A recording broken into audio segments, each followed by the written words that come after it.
नमस्कार दोस्तों, आप सभी का स्वागत है आपके अपने चैनल ऑल अबाउट कंपटीशन में। दोस्तों, आज मैं गवर्नमेंट जॉब से रिलेटेड एक बहुत इंपॉर्टेंट टॉपिक लेकर आपके सामने आया। आज हम बात करेंगे ESM यानी कि एक्स सर्विसमैन कैटेगरी में रिजर्वेशन की। बहुत से दोस्तों को ये नहीं पता कि एक्स सर्विसमैन कोटे का फायदा कैसे उठाया जाए। हम सिर्फ ये सोचते हैं कि जो लोग एक्स सर्विसमैन है यानी कि आर्म फोर्सेस से रिटायर है, सिर्फ उन्हीं को इस कोटे का लाभ मिल सकता है। ऐसा नहीं है दोस्तों, उनके डिपेंडेंट के लिए भी ये कोटा अवेलेबल है। तो आज मैं आपको बताऊंगा कि अगर आप एक्स सर्विसमैन हैं तो इस कोटे का पूरा फायदा कैसे उठाएं। अगर आप खुद इस कोटे का फायदा नहीं उठाना चाहते तो अपने डिपेंडेंट को ये एलिजिबिलिटी कैसे प्रदान करें। तो वीडियो को अंत तक देखिएगा ताकि कोई भी छोटी से छोटी इन्फॉर्मेशन मिस ना हो। दोस्तों, भारत सरकार ने एक्स सर्विसमैन को एक बड़ा तोहफा दिया है गवर्नमेंट जॉब में रिजर्वेशन के रूप में, क्योंकि ये एक्स सर्विसमैन अपनी जिंदगी का एक बहुत सही समय अपने देश के नाम कर चुके होते हैं और आफ्टर रिटायरमेंट इनको किसी भी तरीके की कोई परेशानी ना हो, इसलिए गवर्नमेंट जॉब्स में इनका कोटा रिजर्व किया गया है। तो दोस्तों, आर्म फोर्सेस में अपनी सेवा देने के बाद ये एक्स सर्विसमैन कोटे के अंदर गवर्नमेंट जॉब लेने के लिए एलिजिबल हैं। दोस्तों, सेंट्रल गवर्नमेंट के अंदर आने वाली जितनी भी सेवाएं हैं उनमें इन एक्स सर्विसमैन के लिए कोटा रिजर्व है, जैसे रेलवेज, बैंक्स, PSUs और भी बहुत सारी मिनिस्ट्रीज। और साथ ही साथ सभी राज्य सरकारें भी अपने प्रदेश के एक्स सर्विसमैन को हर एक विभाग में एक्स सर्विसमैन कोटे के तहत भर्ती करती है। दोस्तों, अगर आप खुद एक एक्स सर्विसमैन हैं या अभी सर्विस में हैं और आने वाले कुछ टाइम में एक्स सर्विसमैन होने वाले हैं तो दोस्तों आपके लिए ये वीडियो बहुत इंपॉर्टेंट हो सकती है। एक्स सर्विसमैन कोटे को लेकर बहुत सारी भ्रमित करने वाली बातें हम लोगों के बीच फैली हुई हैं, जिनका आज मैं पूरी तरीके से समाधान करने वाला हूं। दोस्तों, एक्स सर्विसमैन कोटे का अगर पूरा फायदा उठाना है तो मेरी वीडियो को पूरा देखिएगा। चलिए बात करते हैं एक्स सर्विसमैन कोटे के अंदर मिलने वाले सभी फायदों के बारे में। अगर आप एक्स सर्विसमैन कोटे से फॉर्म अप्लाई कर रहे हैं तो आपको किसी भी तरीके का शुल्क नहीं देना है। जी हाँ दोस्तों, किसी भी पोस्ट में अगर आप एक्स सर्विसमैन कोटे के अंतर्गत फॉर्म अप्लाई करते हैं तो आपका फॉर्म बिल्कुल निःशुल्क अप्लाई होगा। तो पहला फायदा है आपकी फीस माफ हो जाएगी। दूसरा फायदा है कंपटीशन का। मान लीजिए किसी पोस्ट के लिए 10 लाख एप्लीकेशन फॉर्म आते हैं और सिर्फ 50,000 फॉर्म एक्स सर्विसमैन कैटेगरी के हैं तो आपका कंपटीशन सिर्फ वो 50,000 लोग होंगे और हर एक नोटिफिकेशन में एक्स सर्विसमैन कोटे के अंदर अलग से सीट मेंशन होती है। तो दोस्तों, आपका कंपटीशन उन सीटों पर सिर्फ और सिर्फ उन एक्स सर्विसमैन के साथ है जो आपके साथ एक्स सर्विसमैन कोटे में एलिजिबल है। अब बात करते हैं कि क्या एक्स सर्विसमैन का कोटा एक जॉब में ही अप्लाई होगा या आप उस कोटे को बार बार इस्तेमाल कर सकते हैं। दोस्तों, जब तक आप किसी भी जॉब को ज्वाइन नहीं करते तब तक आपका एक्स सर्विसमैन कोटा बना रहेगा।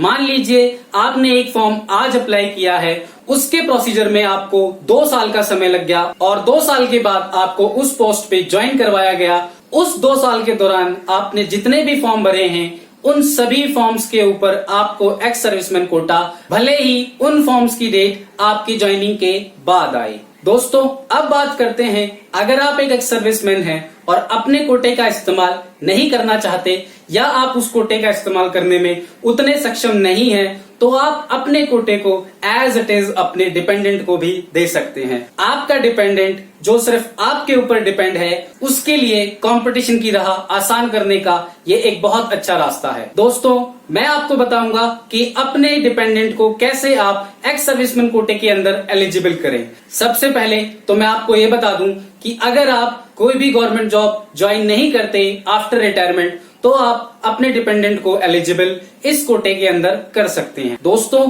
यहाँ ये बात बहुत इंपॉर्टेंट है कि सिर्फ एक डिपेंडेंट को ही इस कोटे का इस्तेमाल करने के लिए आप एलिजिबल कर सकते हैं। तो क्या है वो प्रक्रिया, हम उस बारे में जान लेते हैं। अगर आपका डिपेंडेंट सिर्फ आपके ऊपर डिपेंड है और उसकी खुद की कोई आय नहीं है तो वो इस कोटे के अंदर एलिजिबल है। अब जानते हैं उस प्रक्रिया के बारे में जिससे आप अपने डिपेंडेंट को इस कोटे के अंदर एलिजिबल कर सकते हैं। सबसे पहले तो आपकी डिस्चार्ज बुक में उस डिपेंडेंट का नाम होना बहुत जरूरी है। वही एकमात्र प्रूफ है जिसके बेस पे एलिजिबिलिटी सर्टिफिकेट इशू हो सकता है। दोस्तों, DESM यानी कि dependent of ex serviceman category के अंदर आने के लिए आपके डिपेंडेंट को एलिजिबिलिटी सर्टिफिकेट की जरूरत पड़ेगी, जो आपके जिला सैनिक बोर्ड कार्यालय से ही बनेगा। मान लीजिए कि आप रोहतक के निवासी हैं, तो रोहतक जिला सैनिक बोर्ड में ही आपका एलिजिबिलिटी सर्टिफिकेट बन सकता है। एलिजिबिलिटी सर्टिफिकेट के लिए सबसे पहले आपको जाना होगा जिला सैनिक बोर्ड, जहां पर वो आपसे अलग अलग डॉक्यूमेंट मांगेंगे। आज मैं आपको उन सभी डॉक्यूमेंट्स के बारे में बताऊंगा और साथ ही बताऊंगा कैसे आप उन डॉक्यूमेंट्स को बनवा सकते हैं या खुद बना सकते हैं, ताकि आपके एलिजिबिलिटी सर्टिफिकेट में कोई मुश्किल ना आए। दोस्तों, एलिजिबिलिटी सर्टिफिकेट के लिए जिन डॉक्यूमेंट्स की जरूरत पड़ती है उनकी एक पीडीएफ फाइल का लिंक मैं आपको डिस्क्रिप्शन बॉक्स में दे रहा हूं, जहां से आप उस पीडीएफ फाइल को डाउनलोड करके खुद ही उस फाइल को तैयार कर सकते हैं। दोस्तों, सबसे पहले आपको जरूरत पड़ेगी एलिजिबिलिटी सर्टिफिकेट की 2 कॉपी की, जो आपको पीडीएफ फाइल में मिल जाएगी, जिसमें आप अपनी डिटेल भरकर उस फॉर्म को फाइल में लगा सकते। तो इस तरीके के फॉर्मेट में आपको एलिजिबिलिटी सर्टिफिकेट के लिए अप्लाई करना है। सबसे पहले आपको यहाँ पर फोटो लगाना है, जो आपका रीसेंट फोटो होना चाहिए। उसके बाद एक्स सर्विसमैन का नंबर, रैंक, नेम और उसके यूनिट या रेजिमेंट का नाम। दोस्तों, उसके बाद आपको एक्स सर्विसमैन का पूरा पता भरना है। फिर आपको उस डिपेंडेंट का, चाहे वो आपके सन हो, डॉटर हो या वाइफ हो, इसमें से आप किसी को भी एलिजिबल कर सकते हैं। उसके बाद जिस डिपेंडेंट का एलिजिबिलिटी सर्टिफिकेट बनवाना है, उसका डेट ऑफ बर्थ, उसकी एजुकेशन, एक्स सर्विसमैन के हस्ताक्षर और डिपेंडेंट के हस्ताक्षर। ये सर्टिफिकेट सिर्फ 1 साल के लिए वैलिड होगा। 1 साल के बाद इसको दोबारा रिन्यू करवाना होगा और ये प्रक्रिया हर साल चलती रहेगी। तो इस तरीके के फॉर्मेट पे आपको 2 कॉपी भरकर ये आपको फाइल में लगाना है। दूसरा जो डॉक्यूमेंट चाहिएगा वो होगा इस तरीके का एप्लीकेशन फॉर्म। इस एप्लीकेशन को एक्स सर्विसमैन के द्वारा भरा जाएगा और साइन करने के बाद उस फाइल में लगा दिया जाएगा। साथ ही आपको चाहिए एक्स सर्विसमैन के द्वारा एक एफिडेविट और जिस डिपेंडेंट बनवाना है उससे एक एफिडेविट कि उसकी कोई खुद की आय नहीं है, उसका कोई अलग से बिजनेस नहीं है, उसका कोई और सोर्स ऑफ इनकम नहीं है और वो पूरी तरीके से अपने फादर या अपने हस्बैंड पर डिपेंड है। तो दोस्तों, इन 2 एफिडेविट को लगाने के बाद आपको अपने गांव के सरपंच या नगर पार्षद से दोस्तों डिस्चार्ज बुक की सेल्फ अटेस्टेड कॉपी को आपको फाइल में लगाना है और ओरिजिनल डिस्चार्ज बुक को अपने साथ लेकर जाना है। इसके साथ ही जिस डिपेंडेंट का एलिजिबिलिटी सर्टिफिकेट बनवाना है, उस डिपेंडेंट के सभी एजुकेशनल डॉक्यूमेंट्स की एक फोटोकॉपी उस फाइल में लगानी है और ओरिजिनल आपको साथ लेकर जाने हैं। इस फाइल के साथ आपको 3 कलर्ड फोटो भी लेकर जाने हैं, जो आपके रीसेंट फोटोग्राफ होने चाहिए।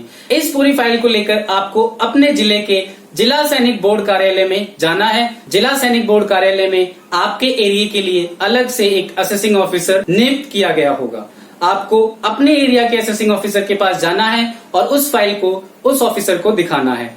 वो ऑफिसर आपके पूरे डॉक्यूमेंट्स चेक करने के बाद, हर एक फॉर्मेलिटीज को पूरा करने के बाद आपके डिपेंडेंट को ESM कोटे के अंदर एलिजिबल घोषित कर देगा। उसके बाद एलिजिबिलिटी सर्टिफिकेट रजिस्टर में आपके डिपेंडेंट का फोटो के साथ एक पूरा ब्यौरा दर्ज कर दिया जाएगा। साथ ही एलिजिबिलिटी सर्टिफिकेट पर मोहर लगाकर आपके डिपेंडेंट को इस कोटे के अंतर्गत रिजर्वेशन दे दिया जाएगा। अगर आप एक एक्स सर्विसमैन हैं और अपने डिपेंडेंट को इस कोटे के अंदर रिजर्वेशन दिलवाना चाहते हैं, तो आज ही अपने जिले के जिला सैनिक बोर्ड कार्यालय में संपर्क करें। अगर आपको डिपेंडेंट एलिजिबिलिटी सर्टिफिकेट बनवाने में किसी भी तरीके की परेशानी होती है, तो आप हमें कमेंट सेक्शन में बता सकते हैं, हम आपकी पूरी मदद करेंगे। तो दोस्तों, आज की इन्फॉर्मेशन आपको कैसी लगी हमें कमेंट सेक्शन में जरूर बताएं। हमारे देश के सभी सैनिकों और एक्स सर्विसमैन को मेरी तरफ से जय हिंद।